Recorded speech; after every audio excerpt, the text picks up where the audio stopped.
Acculorber forecast and Acculorber forecast going up to heaven.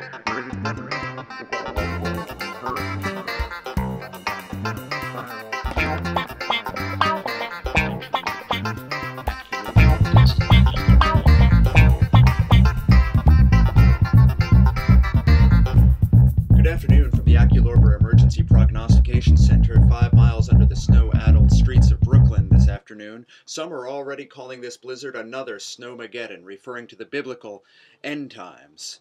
But that's not entirely accurate. We're going to limp on after this storm for a while, at least. So it's more like Snow Leviticus or Snowma John 3:16.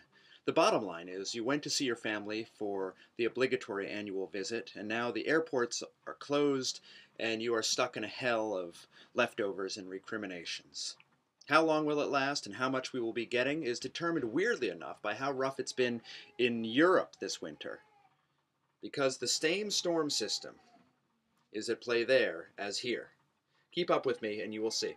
Global warming has made the polar ice caps melt. This sends cold water into the North Atlantic, which makes the air above it colder, which makes the air heavier, which makes a high-pressure system, an unbelievably huge high-pressure system form. Picture it like this. If the emotions you feel about your family where you're not around them is the size of a big high-pressure system, what you're feeling right now, stuck in the house with all of them, that's what we're experiencing. The high-pressure these kinds of systems, they spin clockwise.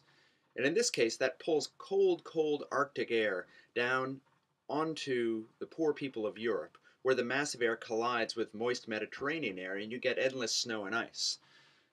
Now over here, along the eastern seaboard, we have moist Caribbean air being dragged up by the same spinning top. And it collides with the jet stream's cold Canadian air, and we have the same effect. What this means is the entire eastern seaboard, especially New York City for some reason, apparently for our sins, will be hammered with perhaps over a foot of snow over the next 24 hours, accompanied by gale force winds and whiteout conditions. Luckily, you have lots of leftovers and perhaps some new gifts to keep you distracted, while Snowma Deuteronomy holds us hostage. Farewell for now, and remember to set your clocks back this weekend. Goodbye.